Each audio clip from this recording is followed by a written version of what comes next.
All right, welcome. This is part 2 of a series that I'm doing in collaboration with a pen pal of mine. And if you missed that introduction, please go to the link below and click on that. The title of this series is The Importance of Digital Preservation. And my other co-partner asked me, when was the moment I realized how important it is to save a person's work? Now, this could be any kind of work. It could be positive, neutral, negative. It could be persuading. It could be entertainment. And here's my answer. And again, I don't have them all memorized, and so you'll see me look up and down as I talk to you. So I don't think that there was just one moment when I realized how important it is to save a person's work. I think it came in the form of puzzle pieces.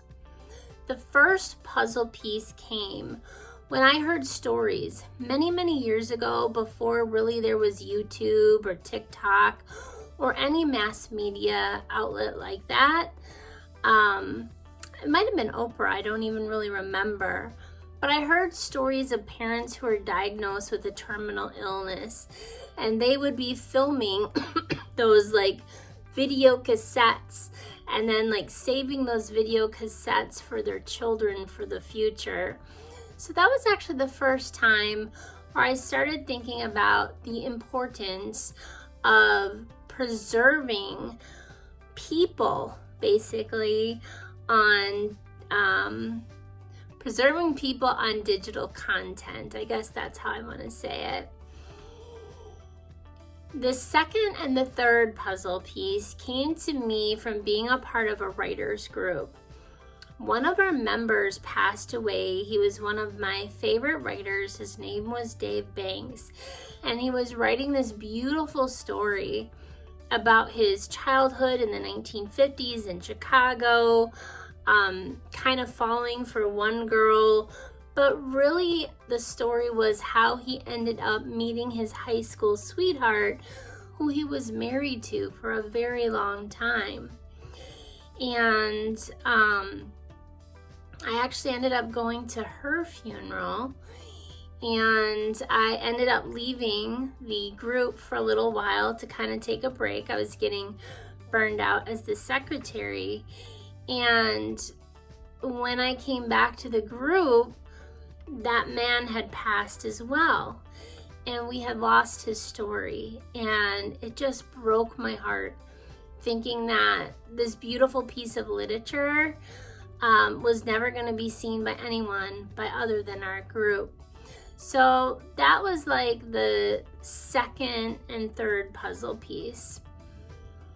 Also, in regard to that, so the second one was losing his piece, but then the third is because that was such a loss for me when I did start to become the secretary again of our writers group.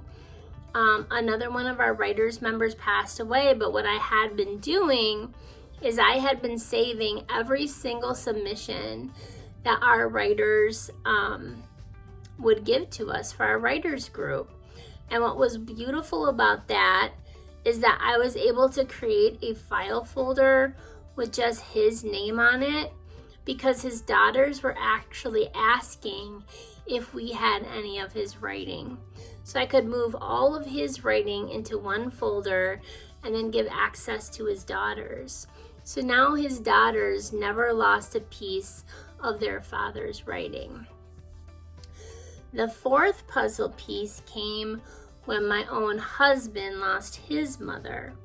It wasn't until she passed that he realized he did not have one single video or audio of her.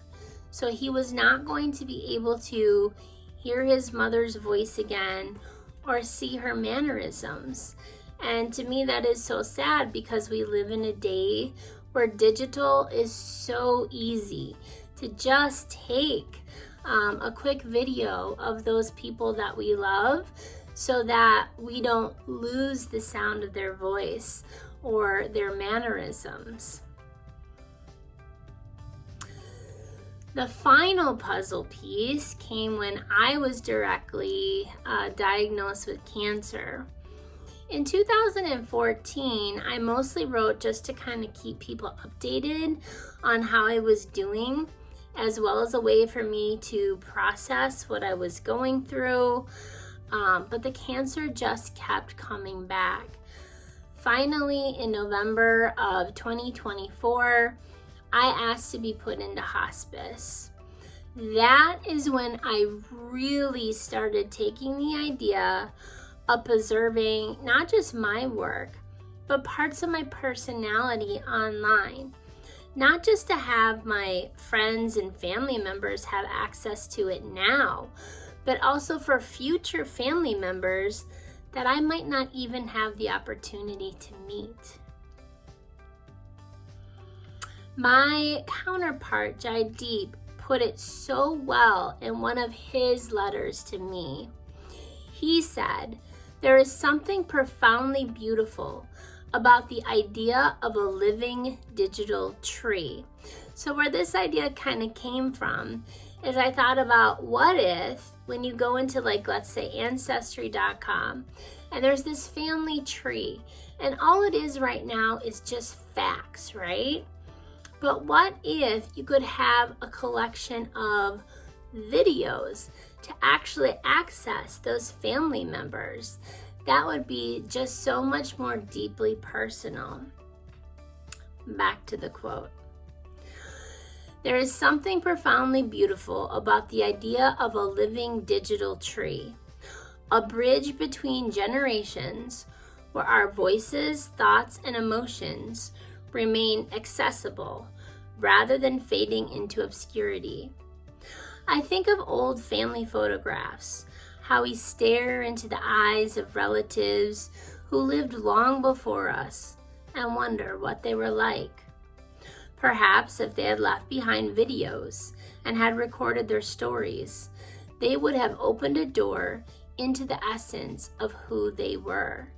And by doing so, they would also create a bridge between generations where voices, thoughts, and emotions remain accessible rather than fading into obscurity. Now, I did not write this piece to this next part of the question, but one of the things that came up as I was talking with my husband and other people is now, let's say, I have thousands of, well, I'm not sure if it's thousands yet, but definitely hundreds of videos online now. And now we have access to AI. Now, wouldn't it be kind of interesting if you took all of those videos and you could almost create a Jenny AI that you could put in Ancestry.com, not only just watching the videos, but also interacting in a way that I probably would have interacted. Now, that does leave some questionable things to think about, how that would either help or hurt the human psyche. But overall, I do believe that the idea of preserving digital content for people is just fascinating, because we live in a time right now where when somebody passes, it can almost seem more like they're moving away rather than they've actually died. Join me tomorrow as I skipped question 3 that he asked me, because the question was, how has the regret for losing other people's work shaped my own legacy? Which I feel I just answered today. So I'm going to jump to question 4 tomorrow. And if it's not tomorrow, because I do have terminal illness, I don't always know what my days or my energy is going to be like. So I will say, join me next time when I answer the question, what does digital preservation mean to me?